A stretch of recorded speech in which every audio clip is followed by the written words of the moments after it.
Hey everyone, Kyle once again, and welcome back to the next episode review of My Home Hero, episode 5.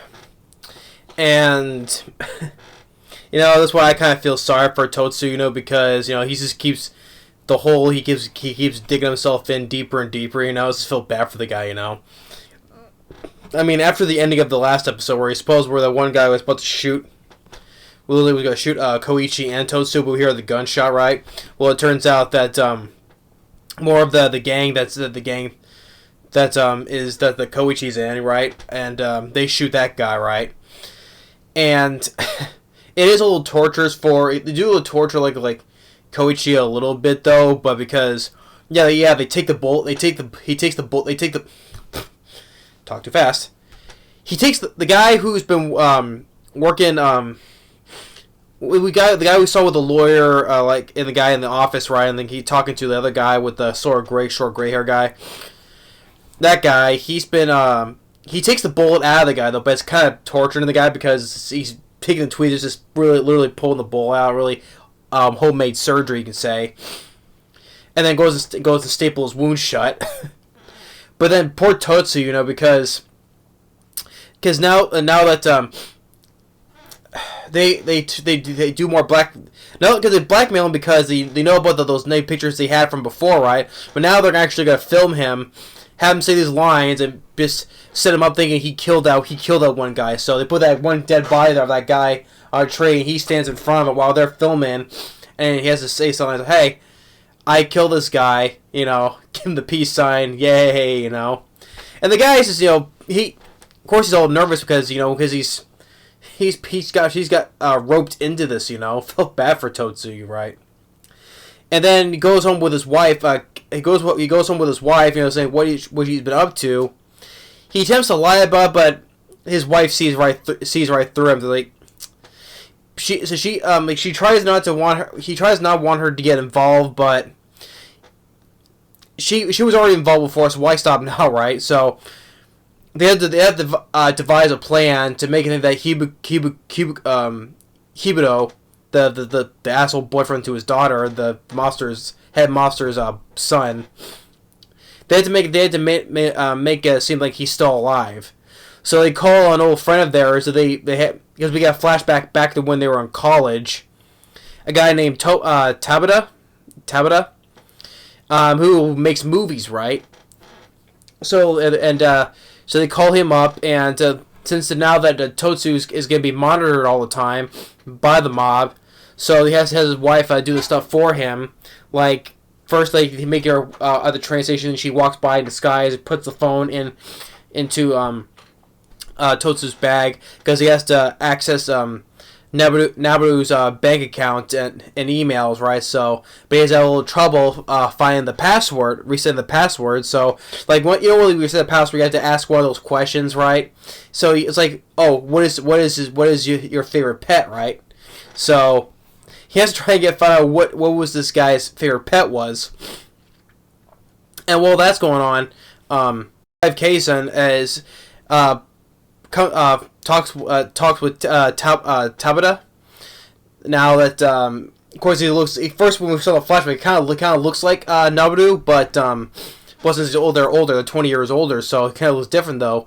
But he has them to the plan is to have him wear the wig to make him look like Noboru, and while Keisan though, the wife, films from a dash cam camera, and there's this photograph of him because his face cannot be seen, so has him have him walk down while she follows with a dash cam, and to make the footage and make it like, oh, he's still alive, right? Even Tabata brings up that, well, why don't you just use a drone? Drones are much easier, but it was like because they fly overhead, right? Can show footage, but remember they cannot reveal his face, so that's why they stick with the dash cam. And then, like, with Totsu, it's funny, he gets a funny moment where he's talking with one of the guys that's monitoring him, right? He's in the van, and it's like, he's asking, hey, why don't you just give me a ride? And the guy's like, well, I'm not a taxi, so yeah. But Totsu says, oh, but since you're gonna be watching me the whole time, why not just give me a ride? Fair point, Because instead, well, I'll just go on the train instead. And it's like, no, fine, I'll give you a ride. And he gets this nice little nice conversation where he's like, oh, that's fine, customized leather, And then it's talking about one of his coworkers. Oh, this guy's a shitty guy, And even the guy is driving him. He's like laughing. Yeah, it sounds like he's a real piece of work, right? And then he gets dropped off because he gets to leave one of the bars. This bar where the Nobuto goes to at. Who is like a regular, right? He tries to talk to the bartender, ask who this is, right? But thing is though, the guy he sits next to, which it turns out the guy, the lawyer guy we keep seeing from like a little bit in the beginning, where he's behind the desk, right, and where the short gray hair guy is talking to, right? He's the guy with the glasses. Turns out that's Nobuto's dad because, he doesn't fully say that he's the father, right? But he's like, because he's talking with Totsu, saying, hey, because he's talking about his daughter, and then his son. They're close in age, and they're both willing to kill to protect their kids, right? And the guy, he's saying, like a parent would, right? Even though he mentions that his wife left him, and even though his kid was a handful, like he said, when he was in middle school, he was out of control. Regardless how far he's gone by then, though, he still loves his kid, right? And he would even, like I said, he would even kill to protect his kid. It's kind of the same thing what Totsu did, right? But thing is, though, in the conversation he's putting together that he figures out that that was his dad, and I'm like, oh great, that now things are really gonna heat up now, right? So I mean, it isn't even like, oh hey, I'm his dad, right? You didn't have to say that bluntly though, but just the way how he was describing, hey, a parent will do anything to protect his kid, even though sometimes he can be out of control and all that stuff. His wife left him. He tried to do the best he can to help him and all those other stuff, though. Although, but the thing is, it doesn't excuse all the terrible things that his son did to all the previous girls and what he was going to do to Totsu's daughter, right? I mean, come on, the guy was a scumbag anyway, though. He deserved what he got, though, because he was going to hurt and do the same thing to Totsu's daughter like he did to those other girls, like internal injuries and even the hospitals and stuff, right? But, yeah, I mean, this was like another wild ride, because now I'm feeling bad for Totsu, though, just like,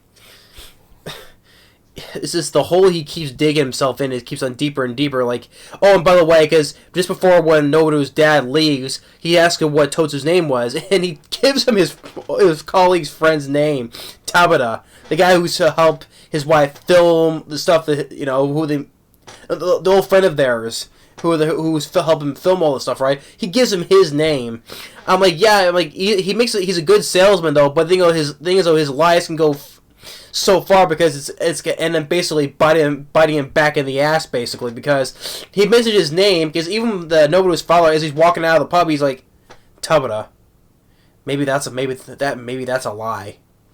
So now poor Tabata, he's gonna probably get in the crossfire and all this stuff now, because the guy probably has connections and all that stuff, right? Though, but poor guy, I wouldn't be surprised he's going to end up being caught up in the crossfire and all this stuff, because I mean, that Totsu did not mean to lie, though, using it, because he said, he just came out, right? But now you're getting your friend involved in this now, because you told his name. Yeah, I mean, I still sorry for the guy. I mean, yeah, he didn't mean to do that, though, but regardless, he's end up being caught in this stuff now. But yeah. But episode 5, this is really starting to, I mean, I think this is Hell's Paradise, and with Oshinoko, this is another really fantastic show so far. So that I really am enjoying. I mean, so much more with that really that. I kind of figured that would be his dad, because even though he's behind the desk, we see him past a couple times though, but still, what he said to Totsu, willing to kill for his kid, and trying to get him Totsu trying to get what that password is, you know, and asking what was his favorite pet, you know, what was his childhood pet, what type of animal he liked, you know, and his wife, you know, again touched with their old college buddy, you know, because we see a flashback how young they were back when they were in college.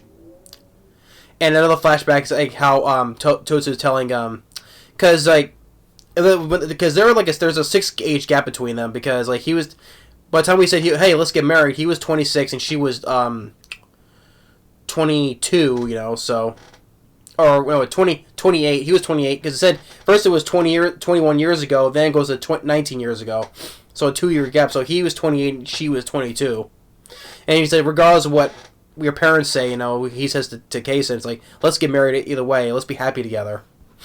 And the only thing he cares about, he feels the same way about what Nobu's dad does, though, but he feels the same way. He'll do anything to make his family happy, no matter what. So yeah, this was another really good episode. I really did enjoy it. Episode 5 of My Home Hero, another thumbs up for this one. Like I said, feeling really bad for Totsu, because now he just keeps on getting himself deeper and deeper into this the whole thing with the mob, now with the whole thing meeting with Nobu's dad, you know. So yeah. But yeah, that's episode 5. Really did enjoy it, and I hope we'll keep looking for the next one.